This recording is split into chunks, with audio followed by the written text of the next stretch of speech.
السلام علیکم۔ آج ہم لوگ مرزا فرت اللہ بیگ کا خاکہ نذیر احمد کی کہانی پڑھنے جا رہے ہیں۔ چلے چلتے ہیں کہانی کی طرف۔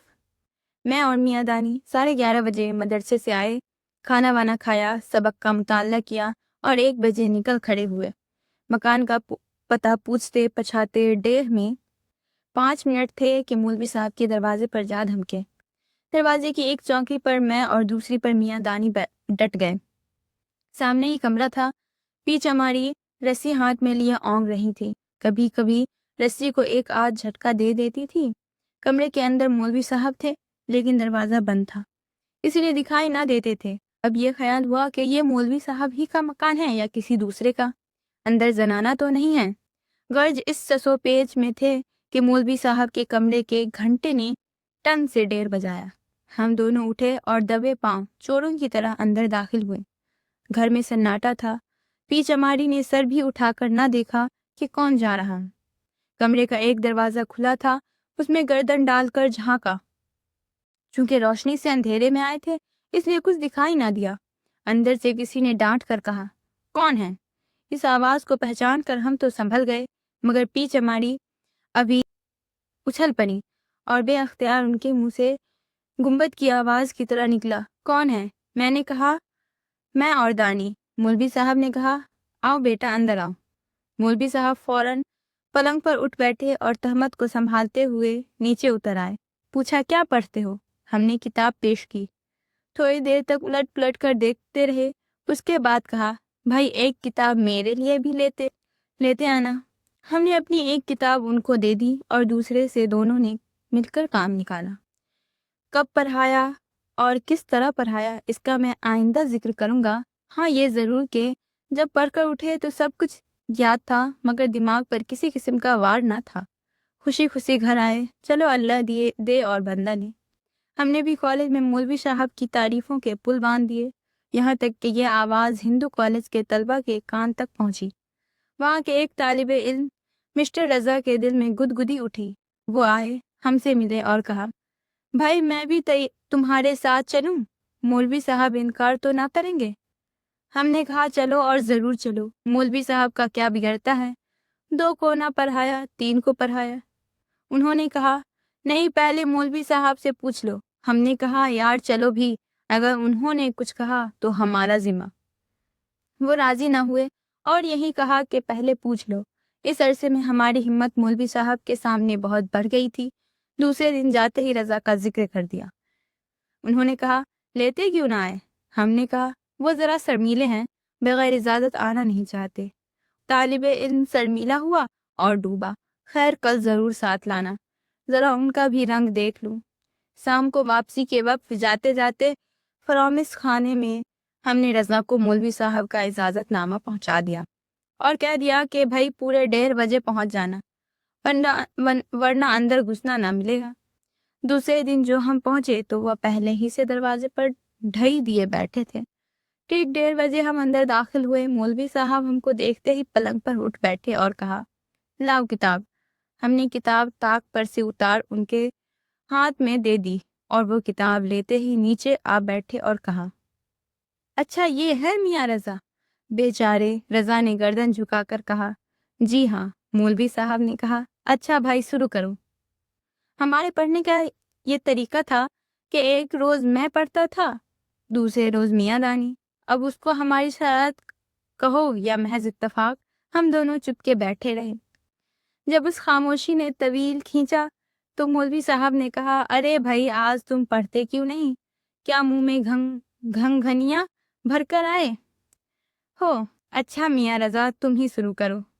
رضا نے صفحہ پوچھا اور پڑھنا شروع کیا۔ اگر اعراب کی غلطیاں مجھ سے کم کی تو نظم کو نثر میاں دانی سے زیادہ بنا دیا۔ ایک آدھ شعر تک تو مولوی صاحب چپ کے سنتے رہے، اس کے بعد کہنے لگے، واہ بھائی واہ، ہم کو بھی عجیب نمونے کے شاگرد ملے ہیں۔ میاں رضا اگر ہم تم کو ایک نیک صلاح دے تو مانو گے؟ رضا نے نہایت شرمیلی آواز میں گردن جھکا کر کہا، بصر و چشم۔ مولوی صاحب نے کہا، دیکھو اپنے وعدے سے پھر نہ جانا۔ انہوں نے کہا، جی نہیں۔ مولوی صاحب نے کہا، اچھا تو میری صلاح یہ ہے کہ کل سے تم میرے یہاں نہ آنا۔ یہ سن کر وہ بیچارے کچھ پسماندہ سے ہو گئے۔ مولوی صاحب نے کہا، بھائی رضا، میں نہیں کہتا کہ میرے یہاں آنا ہی چھوڑ دو، میں تم کو ابھی پڑھاؤں گا، مگر تم 10-15 روز شام کے وقت کالی جان کے ہاں تعلیم میں ہو آیا کرو۔ اتنے دنوں کے آنے جانے میں تمہارے کانوں کو نظم اور نثر کا فرق معلوم ہونے لگے گا۔ بھائی، مجھ سے تو شیروں کے گلے پر چھری پھرتے دیکھا نہیں جاتا۔ بیچاری متنبی کو کیا خبر تھی کہ بتاشوں کی گلی میں نذیر احمد کے کمرے میں اس کے اشعار مولوی رضا صاحب اس طرح حلال کریں گے۔ بیچارے رضا کے سر پر گھروں پانی پڑ گیا۔ خدا خدا کر کے سبق ختم ہوا اور ہم سب رخصت ہوئے۔ راستے میں ہم نے ان کو بہت بنایا۔ دوسرے روز سے وہ ایسے غائب ہوئے کہ پھر شکل نہ دکھائی۔ مسٹر رضا کی حیا کا حال تو سن چکے، اب ہماری بے حیائی کے داستان سنیے۔ میری صرف نحو بہت کمزور تھی، اور کمزور کیوں نہ ہوتی، شروع کیے ہوئے کئی دن ہوئے تھے۔ اعراب میں ہمیشہ غلطی کرتا تھا، نثر کو تو سنبھال لیتا تھا مگر نظم میں دقت پڑتی تھی۔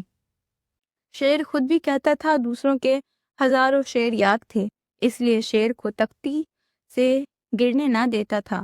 میاں دانی کی حالت اس کے بالکل برعکس تھی، وہ اعراب کی غلطی نہ کرتے تھے مگر شعر کو نثر کر دیتے تھے۔ سکتے تو کیا جھٹکتے پڑ جاتے تھے۔ مولوی صاحب نے ہم دونوں کے پڑھنے سے بہت جذبز ہوتے تھے۔